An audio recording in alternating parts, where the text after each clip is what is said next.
युवा महिला bus stop से अपने घर जाते समय गायब हो गई। अधिकारियों ने खोज शुरू की और मान लिया कि यह एक सरल मामला होगा। हालांकि सभी के आश्चर्य के लिए यह मामला ब्रिटेन के आपराधिक इतिहास में सबसे जटिल और विवादास्पद कहानियों में से एक बन गया। हालांकि जांच आधिकारिक तौर पर जल्द ही समाप्त हो गई, इसके परिणाम आज भी गहन चर्चा का विषय हैं। हेलन मैकॉर्ड का जन्म 1965 के 29वें जुलाई को इंग्लैंड के छोटे शहर बूटल में हुआ था। जल्द ही परिवार में एक छोटे भाई का आगमन हुआ, जिसकी हेलन बचपन से ही देखभाल करती थी। बाद में माता पिता अलग हो गए। हेलन की मां ने एक नया परिवार बनाया और वे शहर के पास के शांत गांव बिलिंगे में चले गए। बिलिंगे अपनी शांति के लिए जाना जाता था। यहां गंभीर घटनाएं दुर्लभ थीं। निवासी एक दूसरे को अच्छी तरह से जानते थे और सुरक्षित महसूस करते थे। इस शांतिपूर्ण वातावरण में हेलन बड़ी हुई, दोस्तों से घिरी और अपने माता पिता को अपने व्यवहार से खुश करती थी। अपनी शिक्षा पूरी करने के बाद युवा महिला ने लिवरपूल में एक बीमा कंपनी में नौकरी पाई। वह बिलिंगे में रहती थी और रोज ट्रेन और बस से ऑफिस जाती थी। 1988 के 9 फरवरी को हेलन ने हमेशा की तरह काम के लिए प्रस्थान किया। मूल रूप से उसने और उसकी मां ने दोपहर का भोजन एक साथ करने की योजना बनाई थी, क्योंकि वे एक दूसरे के पास काम करते थे। लेकिन मौसम अचानक बिगड़ गया। तेज हवाएं चलने लगीं और बारिश शुरू हो गई। इसलिए उन्होंने साथ में दोपहर का भोजन करने की योजना को किसी अन्य दिन के लिए स्थगित करने का फैसला किया। हेलन की मां आमतौर पर अपनी बेटी से पहले घर आती थी। काम खत्म होने से कुछ देर पहले हेलन ने उसे फोन किया और बताया कि उसकी शाम को एक मुलाकात है। उसने अनुरोध किया कि उसके लिए रात का खाना गर्म रखा जाए ताकि वह तैयार हो सके। आमतौर पर हेलन 5 बजे के थोड़ा बाद आती थी, लेकिन उस दिन वह स्पष्ट रूप से देर कर रही थी, जिससे उसकी मां चिंतित हो गई। जल्द ही समाचारों में बताया गया कि तूफान के कारण एक पेड़ रेल पटरियों पर गिर गया था, जिससे ट्रेन सेवाएं अस्थायी रूप से बाधित हो गई थीं। शाम 7 बजे के करीब जब मां फिर से चिंतित हुई तो उसने रेलवे कंपनी को फोन करने का फैसला किया।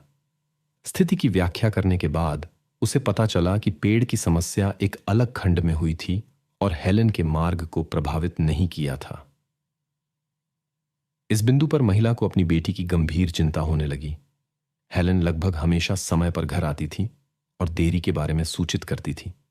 मोबाइल फोन के अभाव के बावजूद वह काम से या कई सार्वजनिक टेलीफोन बूथों में से किसी एक से कॉल कर सकती थी।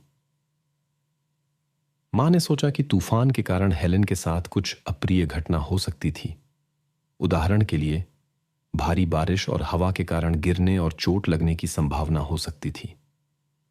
चिंतित मां और उसके बेटे ने आसपास के अस्पतालों में कॉल करना शुरू किया, यह उम्मीद करते हुए कि कोई हेलन जैसा दिखने वाला व्यक्ति मिल जाएगा। लेकिन उनकी खोज विफल रही।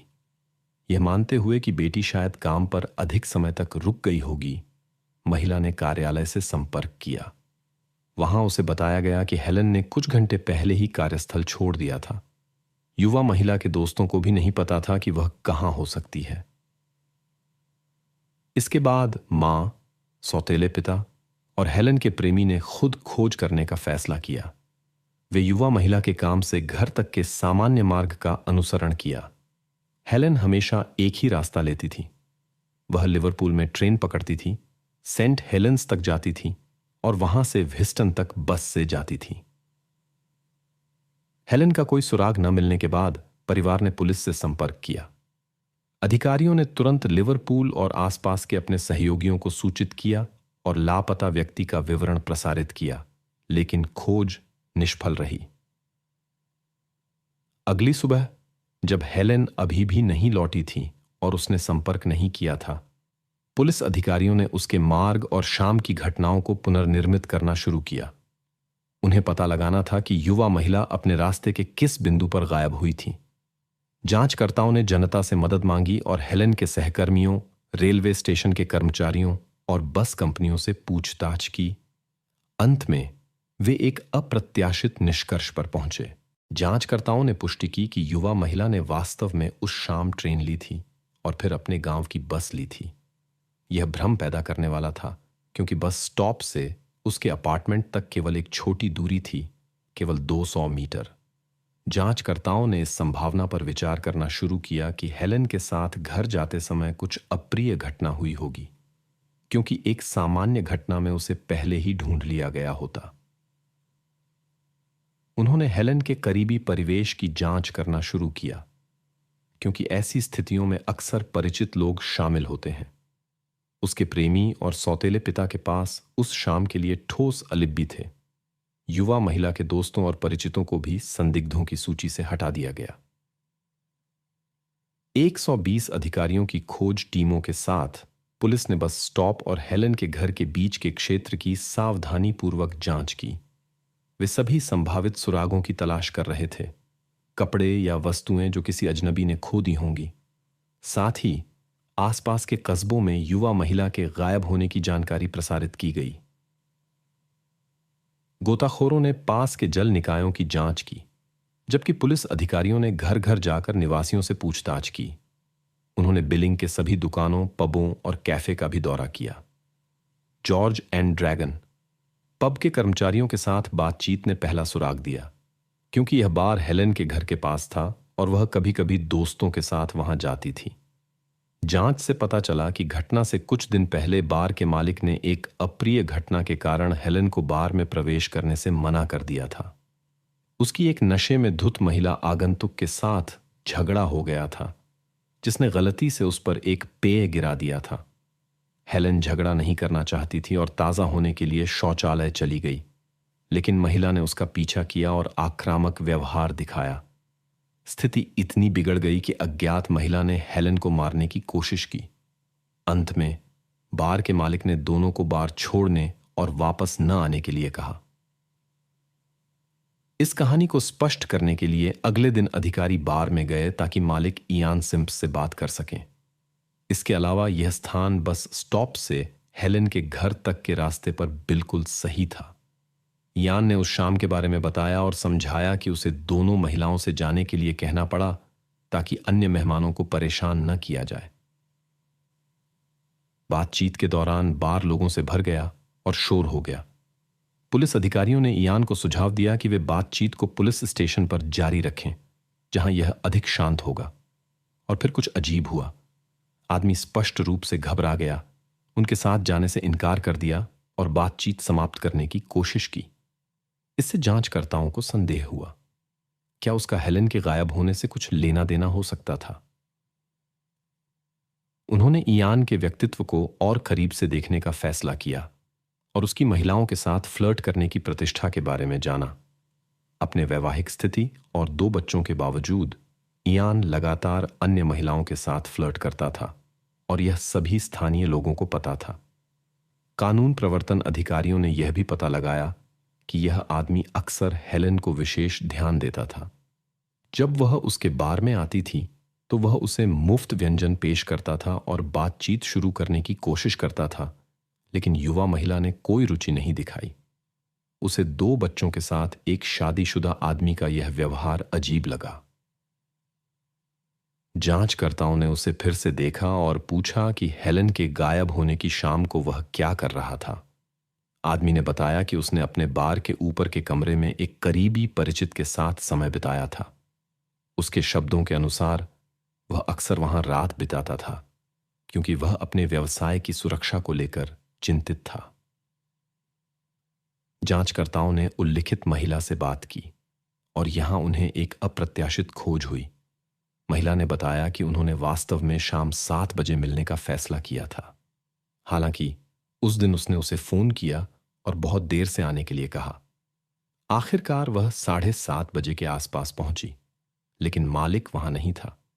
वह 11 बजे से कुछ पहले ही लौटा। यह बेहद संदिग्ध लगा। स्पष्ट रूप से इयान ने पुलिस को अपने ठिकाने के बारे में सच नहीं बताया था, जिसने तुरंत जांचकर्ताओं का ध्यान उस पर केंद्रित किया। जांचकर्ताओं को एक और विवरण असामान्य लगा। आदमी की गर्दन पर ताजा निशान दिखाई दे रहे थे। उसने बताया कि उसने उन्हें अपनी पत्नी के साथ झगड़े के दौरान प्राप्त किया था, जब उसे उसके संबंध के बारे में पता चला। हालांकि महिला से बात करने पर उसने किसी भी तरह से अपने पति को छूने से इनकार किया। पुलिस अधिकारियों ने फिर से इयान से बात की और उसकी कहानी बदल गई।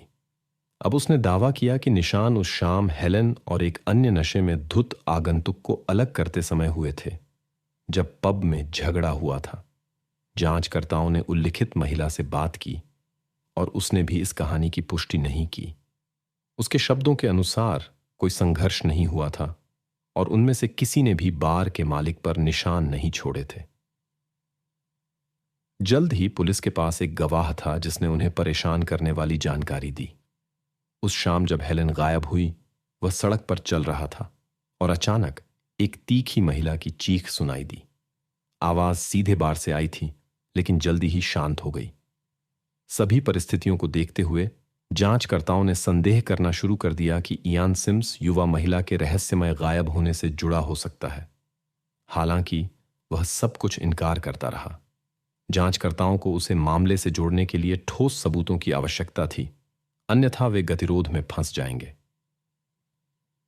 इयान के वाहन की जांच करते समय अधिकारियों ने दो परेशान करने वाली खोजें की।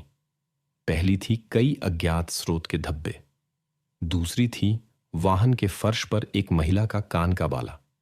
गहना हेलेन की मां को दिखाया गया, जिसने इसे निश्चित रूप से अपनी बेटी का पहचाना। इसके बाद हेलेन के गायब होने में शामिल होने के संदेह में इयान को गिरफ्तार कर लिया गया। हालांकि उसका भाग्य अभी भी अनिश्चित था। बार और पहली मंजिल के अपार्टमेंट की तलाशी के दौरान नए सबूत मिले।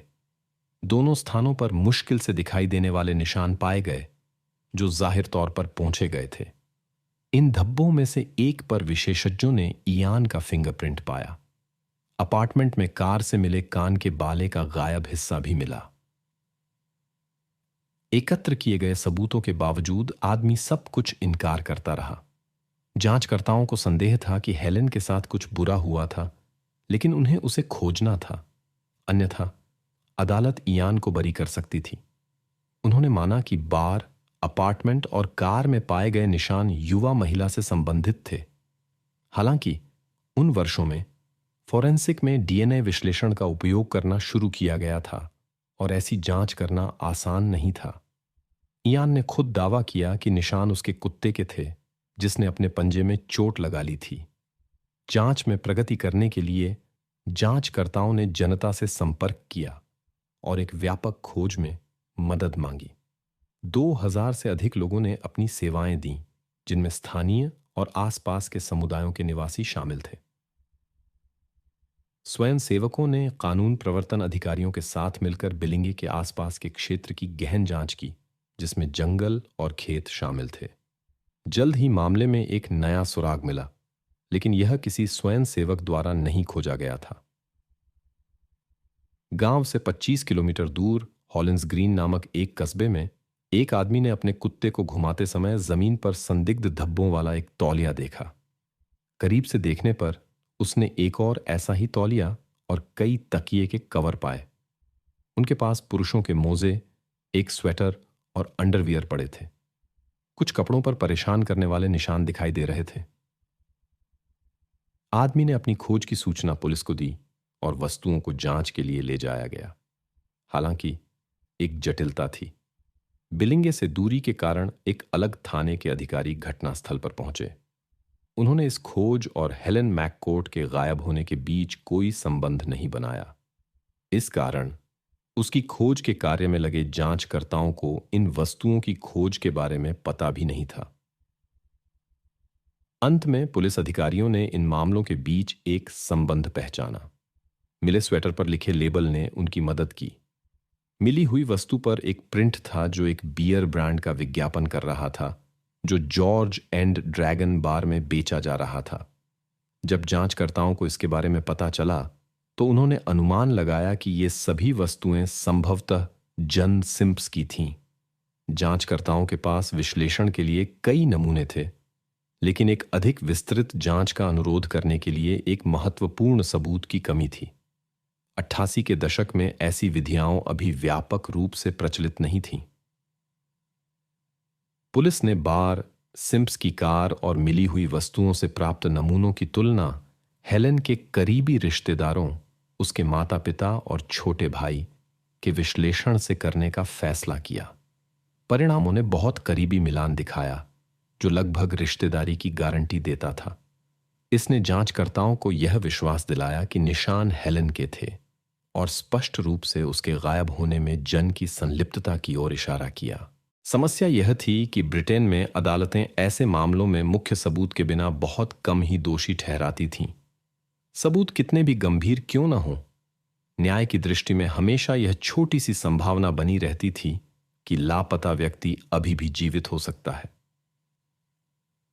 पुलिस ने जन के खिलाफ अधिक जानकारी इकट्ठा करने की उम्मीद की और उसके सभी परिचितों से पूछताछ की।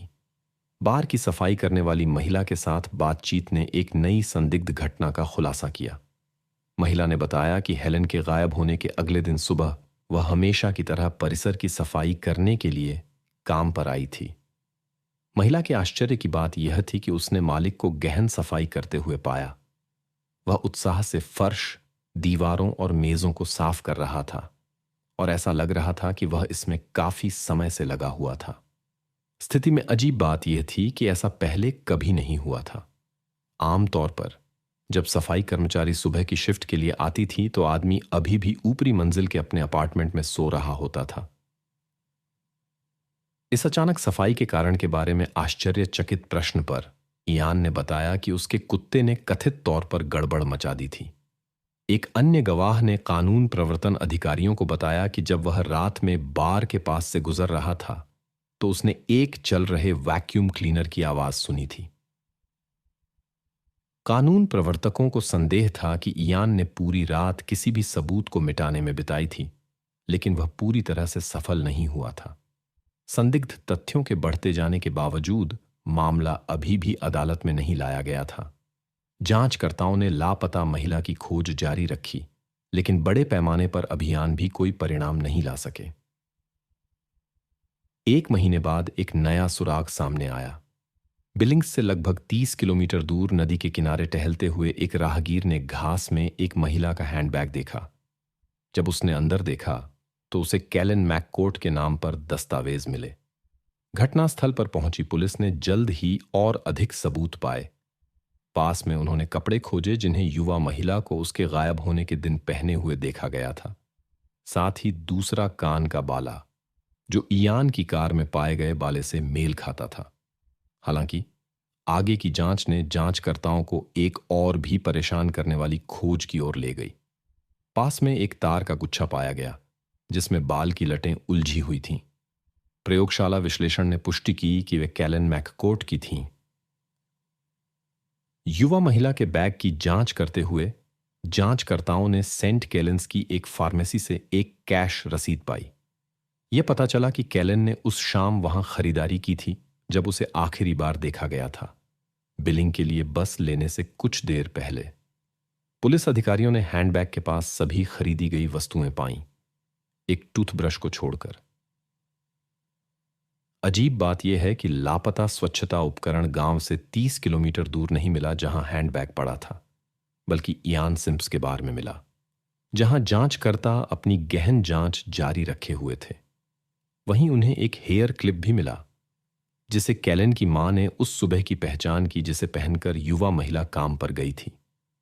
बार में एक और महत्वपूर्ण सबूत मिला, एक महिला के बालों की लट जिसका कैलन से संबंध विश्लेषण द्वारा पुष्टि की गई। फिर भी जांचकर्ताओं ने नए सुरागों की खोज जारी रखी और युवा महिला के मिले हुए कपड़ों को जांच के लिए भेजा।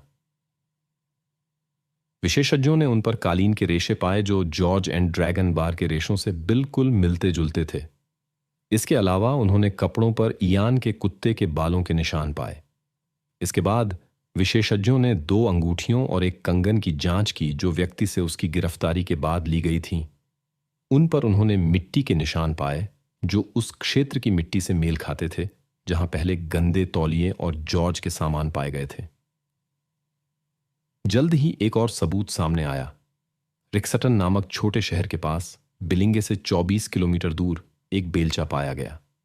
यह पता चला कि यह इयान सिम्स का था और संभवतः हेलेन के गायब होने के संबंध में इस्तेमाल किया गया था।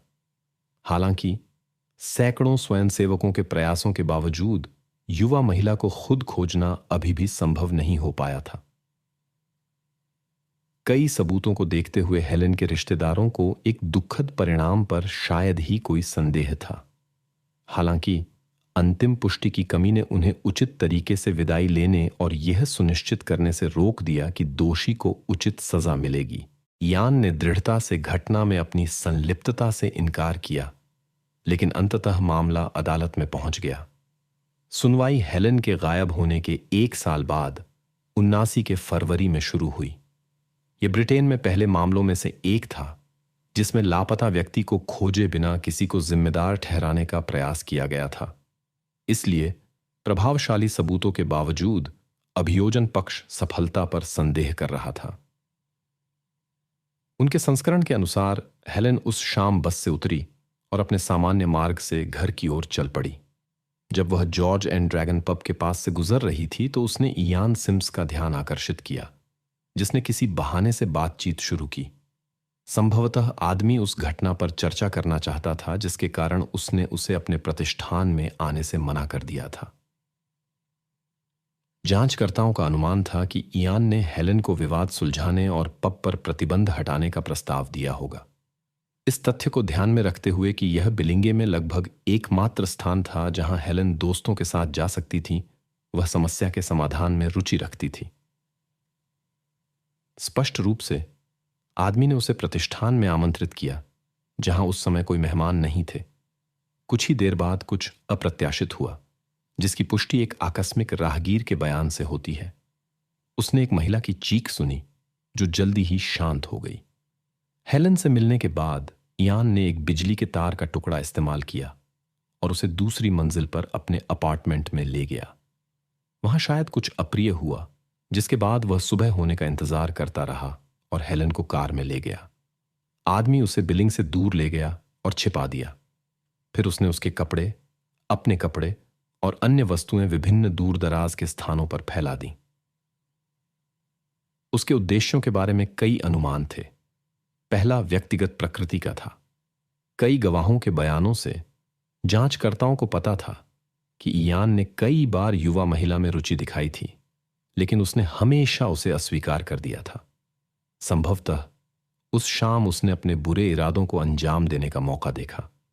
दूसरा अनुमान यह था कि उनके बीच बातचीत के दौरान कोई गलत फहमी हुई और उसने गुस्से में उसे नुकसान पहुंचाया। यह संभव है कि वह और हेलेन झगड़ने लगे और उसने उसकी पत्नी को उसके लगातार प्रस्तावों के बारे में बताने की धमकी दी, लेकिन यह संस्करण कम विश्वसनीय लगता था। अदालत में आरोप लगाने के बाद इयान की बारी आई। उसने अपनी पूरी निर्दोषिता पर जोर दिया और अपना संस्करण प्रस्तुत किया, और यह इतने गंभीर अपराध के आरोपी व्यक्ति के सबसे असामान्य बयानों में से एक था। आदमी ने दावा किया कि किसी ने उसे फंसाया था, कोई उसके बार में घुस गया था, उसके कपड़े पहन लिए थे, हेलेन को वहां लुभाया था और उसे नुकसान पहुंचाया था, फिर उसे इयान की कार में लाद दिया था और इयान के अपने उपकरणों का उपयोग करके किसी अज्ञात स्थान पर छिपा दिया था। इसके बाद अपराधी ने कार को बार में वापस ला दिया था और गायब हो गया था, जिससे निर्दोष पब के मालिक पर संदेह पड़ा। ऐसे अजीब बयानों ने केवल जूरी के सदस्यों के विश्वास को मजबूत किया कि इयान घटना में शामिल था। उसकी कहानी पूरी तरह से अविश्वसनीय लग रही थी। संभवतः कठोर सजा की संभावना को देखते हुए उसने न्याय प्रणाली और हेलेन के रिश्तेदारों का मजाक उड़ाने का फैसला किया। अंत में उसी वर्ष 14 मार्च को इयान को दोषी पाया गया। उसे आजीवन कारावास की सजा सुनाई गई, जिसमें कम से कम 16 साल बाद ही पैरोल के लिए आवेदन करने की संभावना थी। दुर्भाग्य से हेलेन के रिश्तेदारों के लिए परीक्षण यहीं समाप्त नहीं हुए। कानून प्रवर्तन एजेंसियों और स्वयंसेवकों ने खोज जारी रखी, लेकिन बिना किसी सफलता के। सजा सुनाए जाने के 3 साल बाद युवा महिला की मां ने इयान को एक पत्र भेजा। उसने उससे विनती की कि वह बताए कि उसकी बेटी कहां है। कुछ समय बाद एक जवाब आया, लेकिन उसमें केवल अपमान और धमकियां थीं। इयान ने वादा किया कि जैसे ही वह जेल से रिहा होगा, वह महिला से बदला लेगा। उसने कई बार अपील की, लेकिन सभी खारिज कर दी गईं। केवल 2004 में, जब इयान पहले ही 15 साल जेल में बिता चुका था, एक अपील स्वीकार की गई और मामला समीक्षा के लिए वापस भेज दिया गया। हालांकि यह निर्णय किसी भी तरह से उसके पक्ष में नहीं था। आनुवंशिक सामग्री के आधुनिक विश्लेषण ने विशेषज्ञों को सबूतों की जांच करने और घटना में इयान की संलिप्तता के बारे में एक स्पष्ट निष्कर्ष पर पहुंचने की अनुमति दी। मामले की समीक्षा के परिणाम स्वरूप वास्तव में उसकी कैद का समय बढ़ गया। 16 साल बाद इयान ने कई बार पैरोल पाने की कोशिश की, लेकिन उसके सभी आवेदन खारिज कर दिए गए। इस बीच हेलेन के रिश्तेदारों ने उसके ठिकाने के बारे में जानने के अपने प्रयासों को नहीं छोड़ा। 2015 में युवा महिला की मां ने मौजूदा कानून को बदलने के लिए एक सार्वजनिक अभियान शुरू किया। उसने सुझाव दिया कि दोषियों से पैरोल का अधिकार छीन लिया जाए जब तक वे लापता व्यक्ति के ठिकाने का खुलासा नहीं करते। महिला ने मीडिया के साथ सक्रिय रूप से संवाद किया, प्रधानमंत्री थेरेसा मे से संपर्क किया और एक याचिका का आयोजन किया जिसे लाखों लोगों ने समर्थन दिया। उसके प्रयासों के कारण मामले पर संसद में चर्चा हुई और शुरू में राजनेताओं ने ऐसा कानून पारित करने की संभावना का सकारात्मक मूल्यांकन किया। हालांकि प्रक्रिया लंबी खिंच गई और पहल को बार बार स्थगित कर दिया गया। इन सभी देरी के कारण नवंबर 2019 में 30 साल की कैद के बाद इयान सिम्स को अंततः पैरोल मिल गई। यह हेलेन के परिवार के लिए एक भारी झटका था, क्योंकि उन्होंने लगभग उसके ठिकाने के बारे में जानने की उम्मीद खो दी थी। फैसले के 3 महीने बाद 63 वर्षीय इयान सिम्स को रिहा कर दिया गया और वह सामान्य जीवन में लौट आया। दुर्भाग्य से उसका स्वतंत्रता का समय बहुत कम था। 2022 के जून के अंत में व्यक्ति बीमारी के कारण मर गया, हेलेन के ठिकाने के रहस्य को उजागर किए बिना। युवा महिला की मां अभी भी दृढ़ संकल्प से भरी हुई उम्मीद नहीं छोड़ती। अब वह आशा करती है कि शायद इयान ने अपने किसी साथी कैदी के साथ जानकारी साझा की होगी। इसके अलावा वह अभी भी एक कानून पारित करने के लिए लड़ रही है जो दोषियों की पैरोल को रोकेगा अगर वे लापता लोगों के ठिकाने का खुलासा करने से इनकार करते हैं। इस प्रकार हेलेन मैककोर्ट की कहानी दशकों तक फैली हुई है। हालांकि मामला खुद बहुत कम समय में सुलझा लिया गया था। दोषी के खिलाफ अकाट्य सबूतों के बावजूद उसने दृढ़ता से महत्वपूर्ण विवरणों पर चुप्पी साधे रखी, जो हेलेन के रिश्तेदारों को विदाई लेने और अपने मानसिक घावों को भरने की प्रक्रिया शुरू करने की अनुमति देते।